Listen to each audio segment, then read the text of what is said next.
Wednesday night with Ben Stowe. Now introducing the one and only Ben Stowe. Yeah, baby. Yeah. Hey, good evening and welcome to the Great White North. Yeah, it's still. It is. It just is. The winter that I'm will ready never. I'm ready for the Great Green North. I mean, enough of it. This is ridiculous, you know? So, as you may notice, this is not Ben Stowe's basement that we're broadcasting from tonight. This is a different location, but still well within his snow belt for tonight's snowstorm. Yes, I might even be even closer to Canada than usual, which is why I'm in my hotel room and I'm wearing a fleece. So, but at least, you know, it's on brand here. Yeah, right? it looks good. It looks good. He's repping and ready to roll for tonight's show, which, of course, tonight we're talking about electricity. And there's so many questions that pop up with this one when it comes to powering gear and lights and things. And that has evolved over the years from the time of when we first started to where we are today. And we're going to dig into a lot of those questions. But really, whenever you're talking about electricity, I don't know if you can really do an electricity show without talking about one of the biggest developments in electricity that happened in our lifetime, which would have happened back in 1985. When Doc Brown was able to harness the power of a lightning bolt and put it into the DeLorean and send Marty back to the future. That probably, as far as scientific achievement goes, that probably ranks right up there, yeah. So my question, Ben, is electricity, generally you have to make a circuit, complete a circuit to make it work properly, don't you? Well, you do. And I think if you're about to ask how he did that, I mean, I think we're talking about some nuanced things here, and probably also talking about some Hollywood, right? Oh, that was real. Well, the flux capacitor. I mean, everyone who's got one is time traveling. I mean, that's true. So my future self has told me,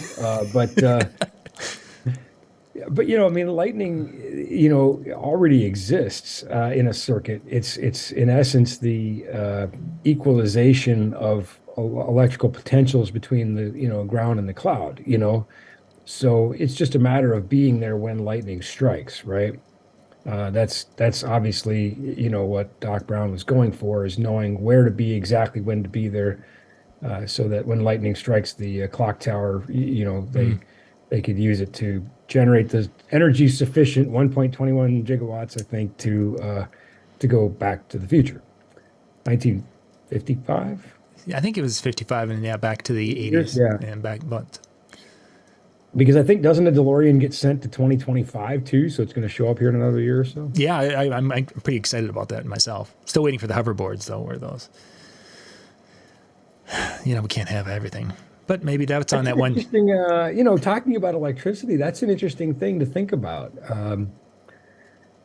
So you got 1.21 gigawatts, which is approximately, it'd be exactly 1,210 megawatts, just to make it a little bit more digestible, I guess, in a term we use a lot when we talk about electrical transmission and generation is megawatt. So you've got 1.21 times 10 to the ninth power. Could this happen? Could this be done? So let's take lightning is call it 300 million volts, which would be 300 million volts. And of course, using Ohm's law, we know there's a relationship between volts, amps, and watts. So in order to calculate watts, which is what our megawatts are, our gigawatts or gigawatts, depending how you want to say it. So we've got power equals amperage times voltage.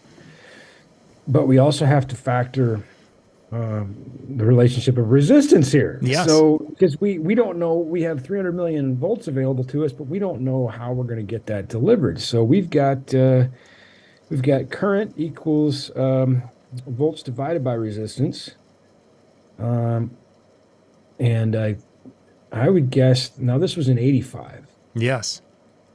Well, actually, technically, Doc Brown was using 1955 wires and technology and connectors.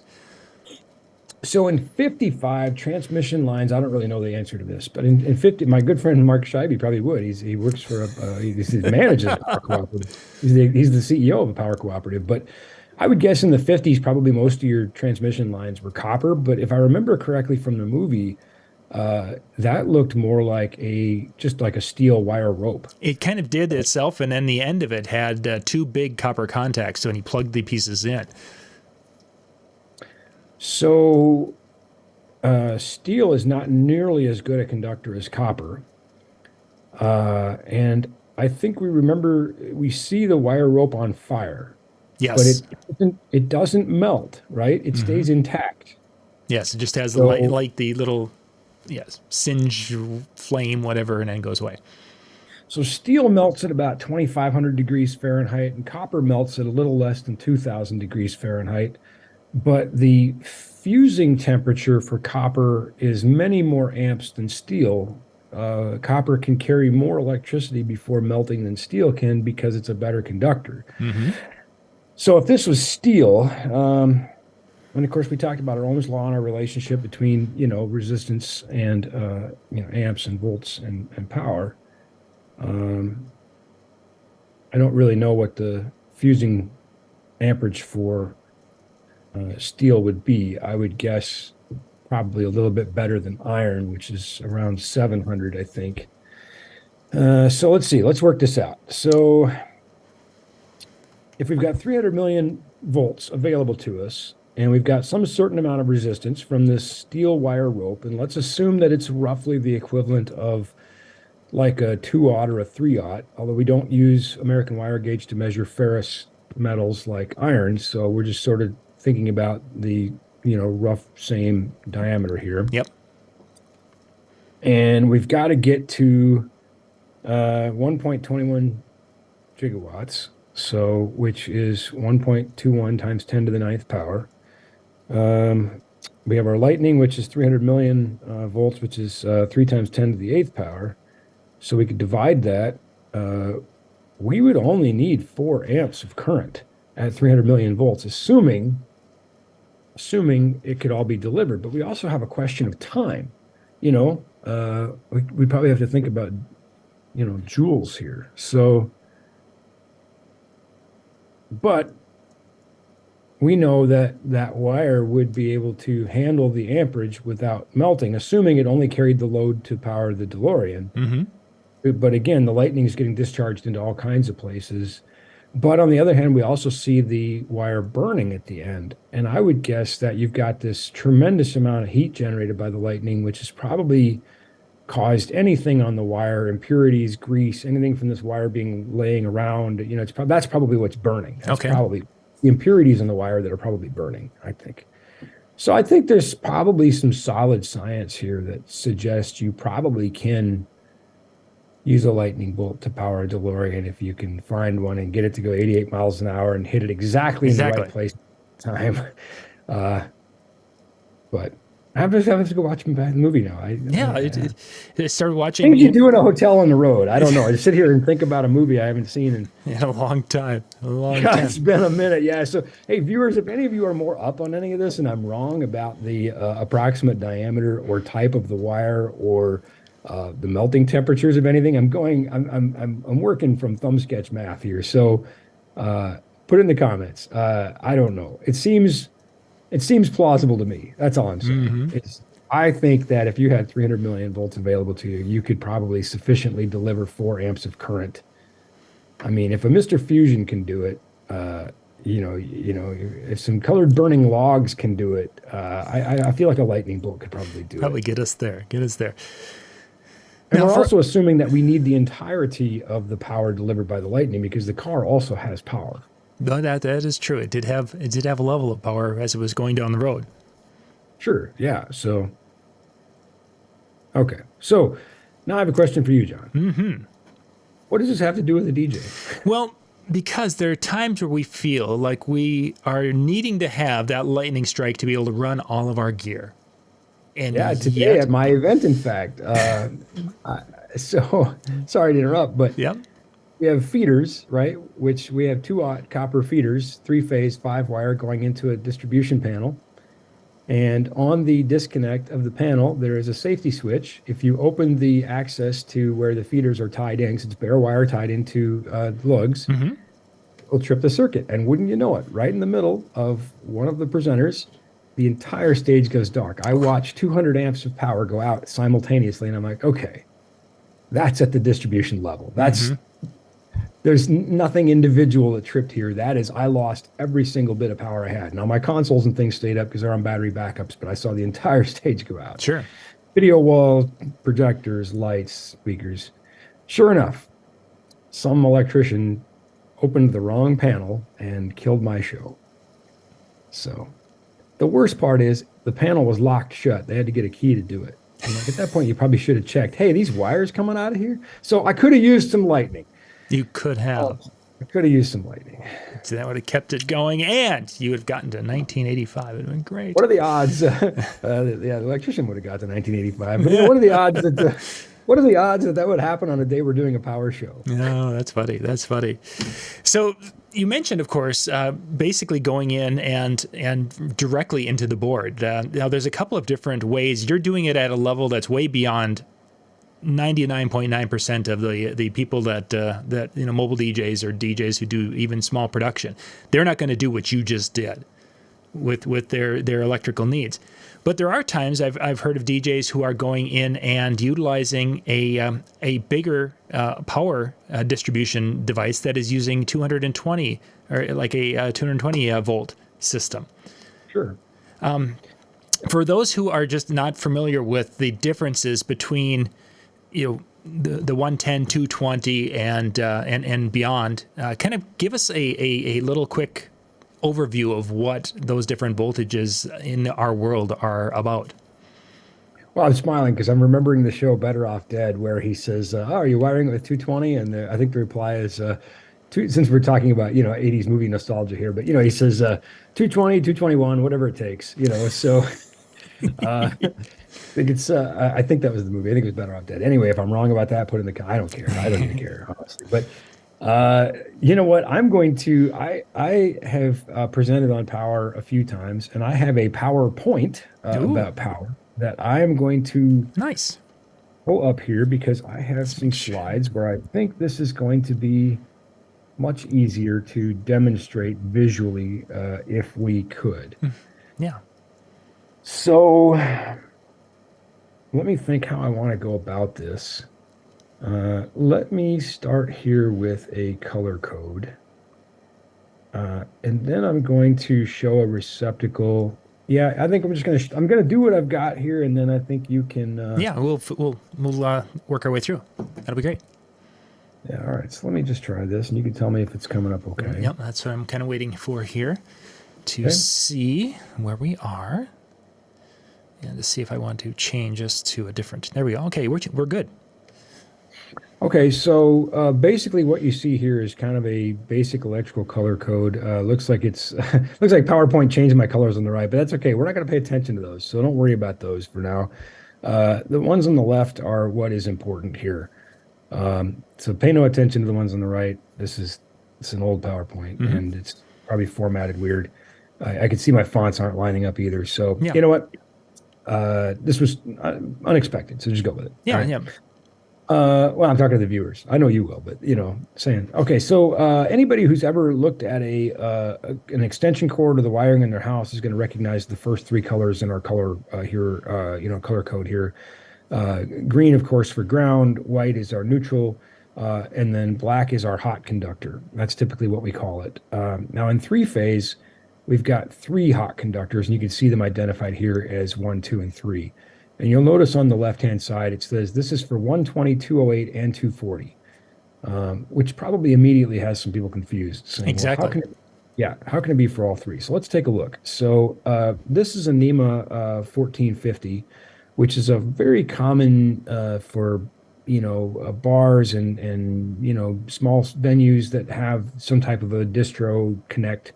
I guess in common parlance, we'd call it a dryer plug, and this is going to give me 50 amps, single phase at 240 volts, which is the same as 100 amps at 120 volts. So here's how it breaks down. There's my ground. There's my neutral. There is the hot we talked about. So, right. Okay. But we're going to add another hot here. So we've got two hots, a neutral, and a ground. Sure. And the connection between the hots, if we make a connection between those two, that's 240 volts. If we make a connection between the neutral and either hot, that's 120 volts, which is what most of our gear utilizes. So there's our utilization. And then, of course, between the hot phases and the ground, if we have a good ground connection, that should always be the same as neutral. And of course, we should have 0 volts between the ground and the neutral. Taking a look at how this would connect to my outlets here. So here we see some standard NEMA 515 receptacles like you would find in your wall. That's what these yellow lines here represent. Sure. Okay. Hopefully everybody can get along with this diagram. Yeah, well, no, we're doing well. Just picture what you'd see in your wall. So here's how the wiring might look, right? We've got both of our grounds. We've got both of our neutrals. And then this one's going to get one of our hots, and this one's going to get another one of our hots. So each leg of our power is going to go to 120 amp service, if you will. So that's 240. And so we can see that 120, 240 is the same thing. What's also a thing, and probably harder to wrap your head around, is that 120, 208 are the same thing.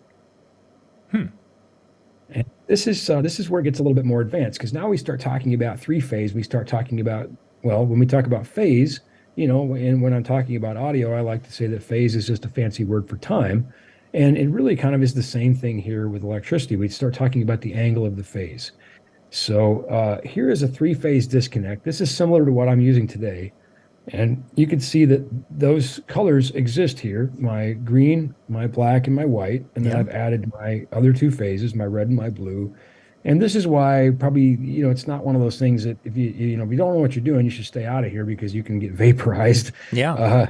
But these are very large conductors. So there's tremendous current carrying capability, but also, of course, you're making direct connections to, potentially live parts. Now, we always make sure they're dead parts before we connect to them, or else you could become a dead part. But anyway, so this is what that disconnect looks like in the three-phase world, as it were. And that's the type of a connection that the person opened up today and basically shut off at the show for you. Correct. Now, these cables here have these connector ends on them, these rubber booted ends that just plug in. But many times we're doing what I did today, which is connecting a bare tail right into the panel. Okay. And for obvious reasons, when that panel opens, in this case, this panel can't open while this switch is in the on position. So the panel I was using today looks a little bit different, and it has a switch to safety. Anyway, the moral of the story is when you open the panel, the power goes out. And the show comes to a screeching halt. And so then your stage is dark. What did that? I don't know, but you should never do that. I mean, my goodness, you can't miss the giant bundle of wires coming out the bottom of it. But anyway, I'm not bitter about it. No. You're taking it very well, I must say. Yeah. Yeah. Woosah. All right, moving on. So here's how we would make this work, and then we'll get into our angles of phase in a minute. So grounds like we saw before, neutrals like we saw before, and then my three hot phases, and that all becomes 120. Easy enough. Yeah. So where does the 208 come in? And this is all now basically single phase that we're looking at. We've just got three single phases. So what are we talking about when we say three phase? Like my motors and things run on three phase. Yeah. Well, here's why. Because when we connect between the peak of the black and the neutral, that's 120 volts. And we can do the same at any color. The peak of the red to the neutral is 120 volts. The peak of the blue to the neutral is 120 volts. But we'll notice that this electricity, it's AC current, alternating current, it's turning on and turning off at a rate of 60 times per second in the US, okay, 60 hertz, right? Well, these phases do not happen simultaneously. They happen at time intervals. And so we can see that in order to connect between, let's say, in this case, the red and the blue, I can't get the full peak, which would mean 240. So where these two intersect would give me a voltage of 208. So basically, if we look at any of the highest points that we can meet on any two phases, so our voltage from phase to phase is 208, and our voltage from phase to neutral is 120. Okay. And that's the basics of three phase versus single phase. So when a person has the 208, is that only that happens in 3-phase? It does not happen in single phase in 2-phase? Correct, because in single phase, like our 240, then we have, opposing phases where they are can at get, 180 degrees. and we have So more. so you have 240 from peak to peak. But you can't ever get peak to peak in 3-phase. The most you can get is 208. Is there a piece of, I mean, is it like all 3-phase only works up to that 208 volts, or is it something that a lot of things will work on 240 or 208? There are some pieces of gear that will work on both, and it comes down to what the piece of gear is. For example, I have some follow spots where there are internal jumpers you can move to go from 240 to 208, basically transformer taps. However, like my chain motors, they have to be 3-phase, and that's a whole different, really, now we're getting into really a much different thing. We're talking They about how exist. those That's really 3-phase what I'm after, is that there are things that could. Yeah, there are things that can. There are things that can. Yeah. I think it's a dangerous area to try to give simplified answers to.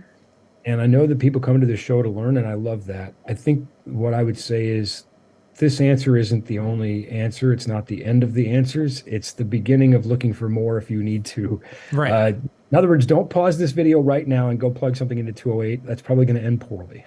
Does a 208 connection, does it only exist when you can go into a board like what you've done, or is there a wall outlet that says it's 208? Oh, there absolutely are. Yeah. In fact, I've had some venues install them. There are a couple different ones. I bet. Let me find some pictures.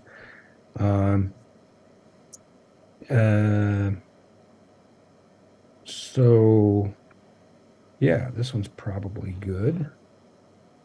Good picture. Day, I get your question, and we'll talk about that in just a little bit. I'll bring that up to Ben after we get done with the picture here. So like, okay, this is not the greatest picture, but here you can see these circular connectors here. Yeah, kind of a twist lock. Yeah. Yeah. Wow, that is a terrible color for annotation. Standby. Yeah.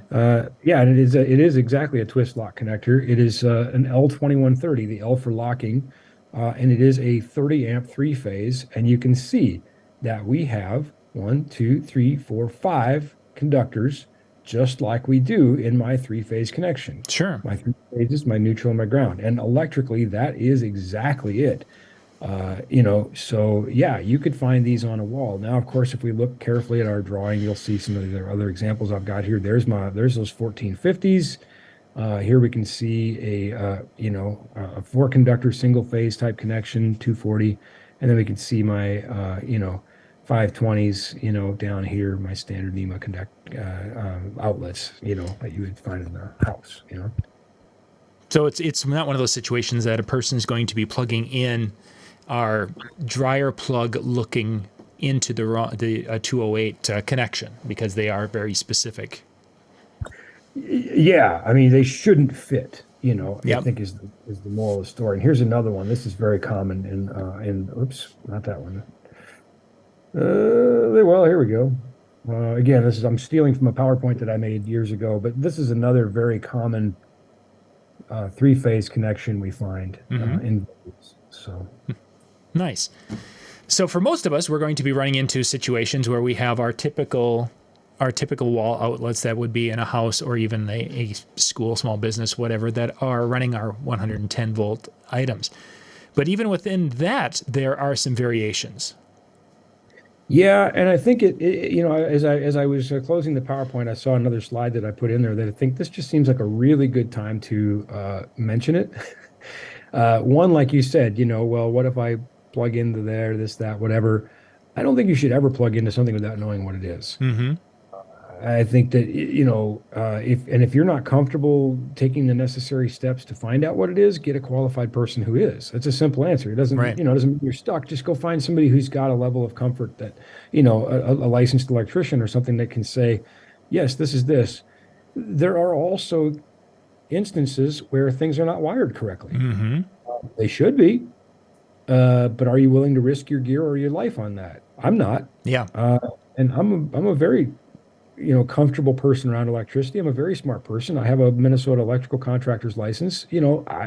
So I still test things. Mm-hmm. And so this slide here, I think, is really worth noting. I think some things you absolutely should own.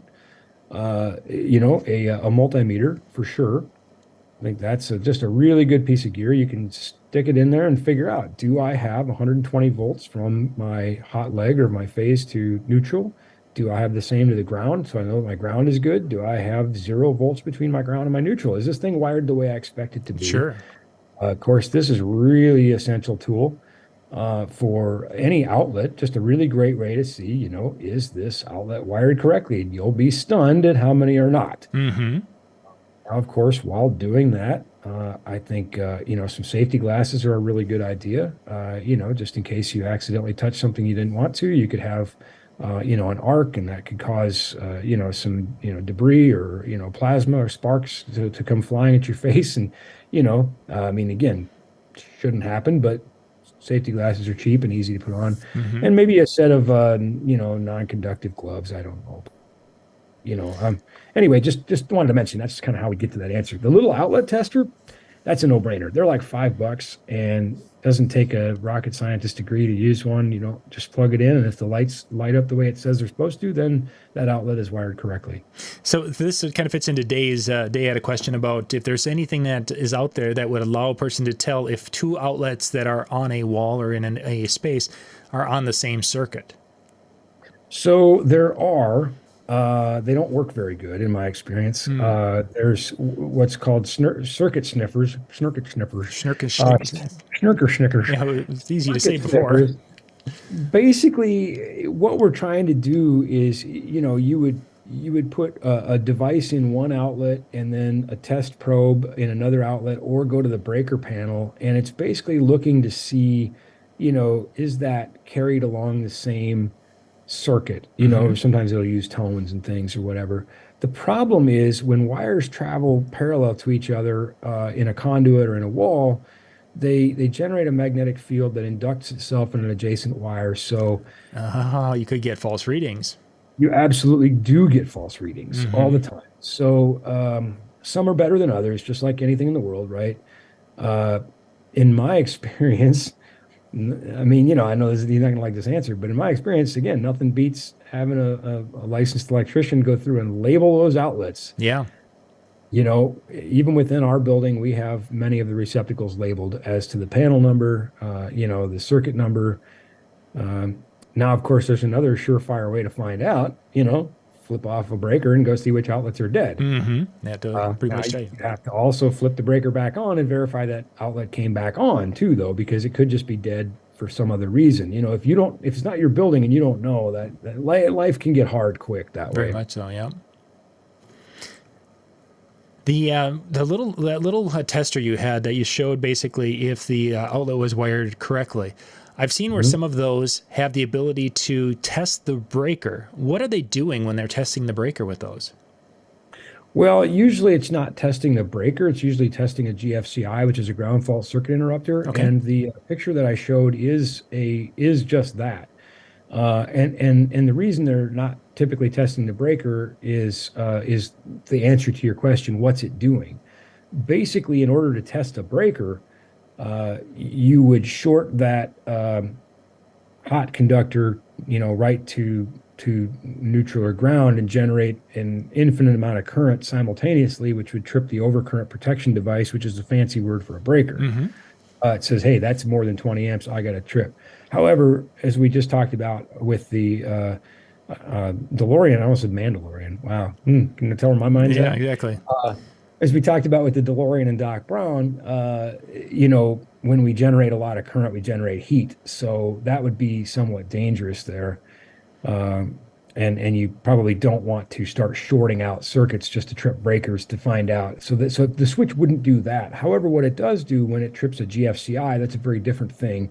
GFCI is basically monitoring to make sure that the current that comes, from the hot conductor leaves through the neutral conductor, and we don't have leakage to ground. It's basically saying, is my all my current going where it's supposed to go? I don't have any problems there. Sort of my simplified way of explaining the GFCI. Sure. So by diverting some of that current, or some of that voltage rather, um, I guess it would also be current. Anyway, it trips the GFCI. It doesn't take very much. So, Which would still be a trip to the breaker box to reset it. no, it's probably going to be the GFCI on the wall. Oh, on So the like wall. Okay. yeah, I bet I got a picture of a GFCI in this presentation. I feel like that's something I definitely would have. I just looked. This presentation I made in 2013, so it's been a minute. Yeah. Yeah. 10 years. So bear with me. Oh, I got MOVs in here. Well, good for me. All right. That probably don't play anymore. That's the. No. Metal oxide varistor, not a movie file. Oh, I see. Okay. A metal oxide varistor is what's inside most of your surge suppressors. Yeah, I digress. All right. So let's see. So we never ever want to do that, by the way. We never want to get rid of the ground pin. That safety ground exists so don't use that. First of all, for the reason that most DJs would use these things, that's illegal. Actually, believe it or not, it's actually a law against that. But never mind that. The cops aren't going to arrest you. Probably more likely you're going to create yourself a problem, potentially a life-ending one. So don't do that. So this is a GFCI, and this is, I bet you can't even see my screen, can you? No, you're gonna have to share it. Oh, goodness. I got to back all this up. All right, hang on. Just talking to myself. All right, can you see it now? There we go. Yep. Oh, and there's that's why you were talking about a plug with the ground pin broken up. So don't never do that, and don't use a cord that looks like that. More to the point, I can't. I actually had to repair one of those and put a new end on a cord that was a very expensive cord that the end broke off. And when I was going to go and wire the new one, the wires, and I don't know where it came from, but the white and the black wire were wired backwards, but yet they functioned properly. They just had connected them backwards. And I went and I connected the first time, and then I decided to just double check with that little plug-in 3-light device, and it was showing that those two are wired backwards, but they were wired properly. So, well, notice there's different sizes on here, and they will work. Sometimes you look at like a computer's power supply may not be polarized. It may not have a ground. It may not be polarized. It doesn't. And then that's a whole other nuanced thing. Like, we can get away with that, like double insulated tools or something, But anyway, these are polarized so that you don't get them backwards when it matters. Mm-hmm. But this is the thing I was saying you just don't want to use. Don't use one of these circuit cheater things because many times we're not using it for its intended purpose, which is actually to try to create a ground path in a ungrounded circuit, which, by the way, I think the National Electric Code made that a change in like 1967 or 8 or 9 or something.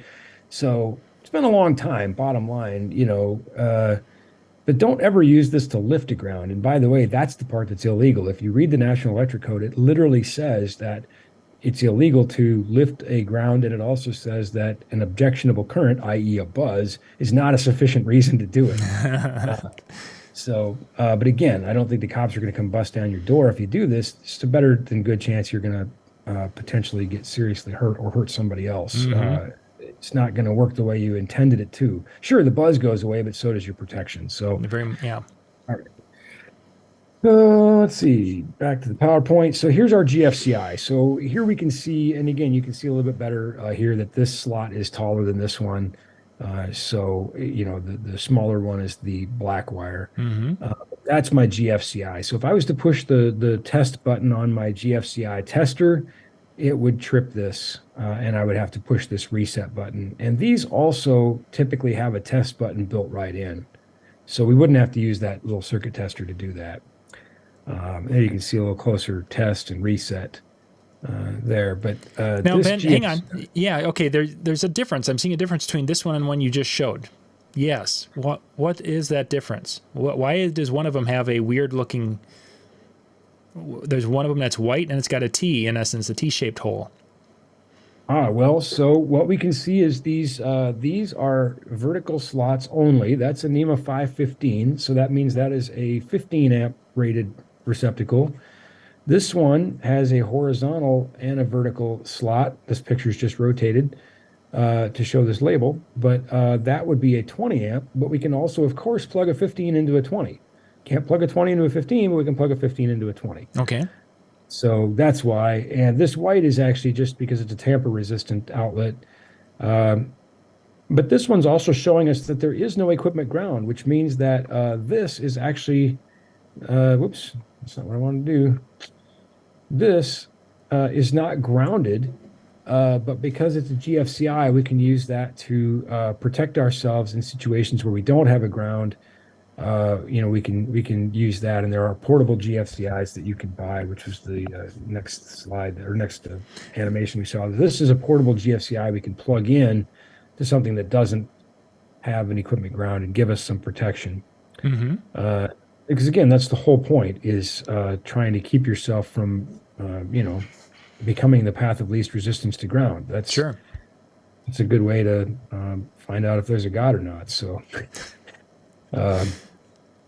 Anyway, now they've moved to things like arc fault breakers and all kinds of stuff like that we're probably not, aren't relevant to what we're talking about with DJs here. So let's jump back to that 20 amp, the 20 amp outlet. Are there pieces of gear that have a plug-in that would utilize that or need or have that requirement compared to being able to run just on a 15 amp? Absolutely. Any device that draws more than 15 amps, because if you plug it into a 15 amp breaker, it's going to trip it. That's just fact. 15 amps is 1800 watts. So there are devices that draw more, and they'll have plugs that basically prevent you from doing something like that. And, the plug right away says, hey, I'm a 20 amp plug. I need to get plugged into something that can handle 20 amps of current. Now, for example, let's say you buy a 20 amp power conditioner. Well, the power conditioner itself has a very, very low draw. Its job is to condition and distribute power to things downstream. So that power conditioner is going to have a 20 amp plug on it simply because its output capacity is 20 amps. So anything that gets plugged into it could be up to 20 amps.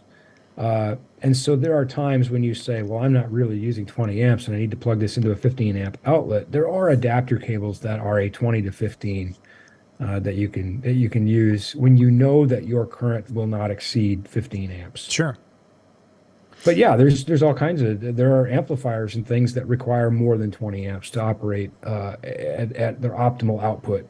So they come with different cords. So needing more than 20, I mean, what's the next step that we may run into when it comes to an outlet that produces more amperage for us? Probably a single phase 30. Okay.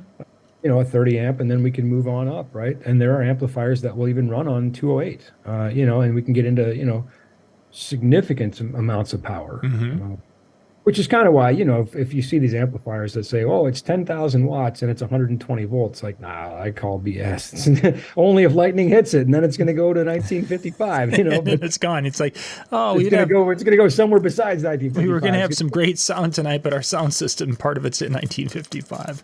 Yeah, it's also going to be really loud for about that long, That's great. So we've got a variety of different amperages. The outlets, of course, kind of tell us a little bit about that. But is it the outlet that is really dictating as far as is the amperage that is available, or is it going to be more of the breaker that is the limiting factor if it's wired properly? Well, the breaker is the right answer here. I mean, certainly the current carrying capacity of the outlets themselves probably doesn't differ greatly between, certainly between like a 15 and a 20. Internally, they're probably identical in terms of their ability to carry current. They could probably carry both more than, 20 amps before that brass would melt or, whatever, right? I mean, so it's not like the outlet itself is the literal weak link in the chain. It's just the delivery point and the shape of which tells you what the breaker is. The breakers, of course, have a rating. And then, of course, we can't take a 15 amp outlet and go stick a 30 amp breaker on it, because that would exceed the wiring capacity and those other things. It's really the whole thing, I guess, is Sure. what I'm trying to say. I kind of took the long road to get there, but it's all of these things. We don't want mismatched parts. Uh, Now we can put 15 amp receptacles on a 20 amp circuit, because you would not draw more than 20 amps from a 15 amp receptacle. It's the devices that are being presented that create the current draw. Okay. But conversely, we would not put a 30 amp receptacle on a 15 amp breaker, because any 30 amp device would cause that 15 amp breaker to trip. So I guess the short answer is it's the breakers, but it really ought to go hand in glove all the way down the line. And that would include having the proper wire to handle the amperage that would be potentially drawn from the power box that we have here. 100%. And this is all fairly, normal workaday stuff for an electrician. The National Electric Code has tables and definitions, for the size of a conductor based on the amperage, and there's also D ratings for temperature and that sort of thing. Because it's all of these things. It's not just the wire; it's the insulation. Obviously, we even if the copper wire doesn't melt, but the insulation, degrades or melts off, now you have a real problem. Problems, right? So, the National Electric Code, by the way, is published by the NFPA, and their entire purpose in life is protecting people and property, and it's to prevent fires. Now, if there's any electricians that watch our show, they're probably going, "Oh, geez, Ben, you're really simplifying this and kind of giving a kindergartner's explanation." Right. That's what, yeah. Yeah. So, but I think they would tell you that, this is all pretty well defined. There isn't any guesswork at this point, So, yeah, they've done the math in essence for us, and we just that's why we hire professionals to wire our offices and houses. Absolutely. And why you should use, properly wired, UL listed, or other, some other testing laboratory listed equipment. But, I don't, I'm not a fan of the kind of figuring it out on your own thing. The stakes are just too high, Yeah, failure can be catastrophic, and that's not a good thing. Right. I've seen people talking about electric over the weekend here, and they were wanting to calculate exactly how much draw that their system has. And they were going to add everything up, and then they were, okay, I know I've got a 15 amp outlet that I'll be plugging into, and whatever their total amount, really, my question is, okay, so we have a 15 amp breaker in the box. Could there be some potential line loss as it runs from my breaker box, up the wall, across the ceiling, to the other end of this building? It's about probably an 80 to 85 foot run of electric wire before it hits that outlet over there. Would there be the potential that there's line loss, and that I really truly am maybe not getting 15 amps at that outlet? I might be getting 14 amps as an example. Well, it's actually volt drop that becomes a cause for concern. Okay. The resistance affects the voltage, but the voltage affects the amperage because of Ohm's law, like we talked about, which we can kind of go back and take a look at here to answer that question a little more. But again, the math on this is all done. If it was done properly, they call it the point of utilization. So meaning where you plug into should deliver sufficient voltage. Okay. And in order to equal a certain amount of wattage, like we figured out with our 1.21 gigawatts, that if our voltage drops, then our amperage must go up. So in essence, what you're saying could be the case, just in a different way. It's not that the amperage isn't available, it's that you actually need more of it. So a device that at 120 volts needs 10 amps, at 100 volts now needs, maybe a little more than 12. I didn't really do the math. Okay. But, because in order to equal that power, so we're just that much closer to tripping a breaker, because it's amperage, not voltage, that trips a breaker. And amperage is the flow, the rate of flow of electricity, whereas voltage is kind of like water pressure. It's there whether you use it or not. Mm-hmm. When you turn the faucet on, then the water flows, and that would be similar to like the flow of electricity with the amperage. Sure. And then I guess we could think about wattage as sort of like the total amount of water over a given amount of time. But Sort of the analogy kind of broke down. Yeah, But anyway, it works for a bit, and then it kind of drifts off into the middle of the pond, and we wonder what's going on. let me find this chart I have. It's called Ohm's Wheel. And it shows the relationship of all of these things relative to each other. And I think that'll help us to answer our draw question as well. So in order to not trip breakers, what we're really worried about is amperage. And here we can see, the relationship for amperage is power, which is watts, and electromotive force, which is volts. So that way I can figure out in order, if my gear is measured in wattage, like let's say I've got a, 500 watt lamp, right? I don't know. I'm just trying to think of, easy math. Let's do something really easy. It's divisible by, by 120. So let's say I've got a 600 watt lamp. There you go. And I've got 120 volts of power. It's going to be 5 amps. Okay. Because 5 times 120 equals, yeah. Yeah. 5 times 120. That equals 600. Yeah. It's been a day. I'll tell you what. Yeah. I'm still trying to calculate gigawatts. Anyway, so so that's what, we're saying, okay, so like at 120 volts, 15 amps equals 1800 watts, right? 20 amp breaker at 120 volts equals 2400 watts. So that's one way I could figure this out. Now, something else we need to think about is fuse ratings on our gear are the max current before that fuse fails. Mm-hmm. That's not what your gear is going to use all the time. And of course, we did a show years ago on amplifiers and how a 1,000-watt amplifier does not actually draw 1,000 watts out of the wall. So I would strongly recommend people to go back and watch that show,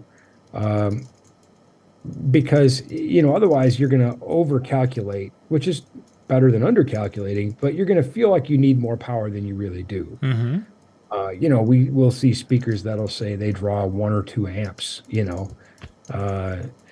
you might say, well, but it's a 2,000 watt speaker, so I need, nearly 20 amps. No, you really don't, because you're not really, unless you're going to absolutely rail that thing. But also there's things like crest factor in audio, and how much power are we drawing over an average amount of time. So anyway, conversely, if we wanted to calculate for something else, if we want to calculate for watts, we come over here to this side of the wheel, and here we can see that, volts times amps equals watts. Mm-hmm. So that's where we get that equation of 120 volts times my, 5 amps equals 600 watts, right? So it's a lot of math. It is, and it's not that bad, and there are apps for it too. Mm-hmm. I mean, honestly, I think it's just really good to know, because I have an ohm calculator on my phone, and I don't know if I've ever even opened it. I think it's one of the things that it's nice to know there's a relationship, and once you play with it a little bit and understand how they function, then that they are connected to each other, and how that goes. I think It's all very much relational. We Yeah. were talking about, just to go back to this for a quick second, we were also talking about the relationship of resistance in here, to say, well, we've got 300 million volts of lightning we're trying to deliver to the DeLorean, but we're doing it over the steel cable. And what's the resistance of that? What is the actual capacity? What could we actually really deliver Mm-hmm. to the car, Now, when you're playing with lightning, I think, you can just sort of round a lot of things off. Yeah, you kind have of 300 million volts, but,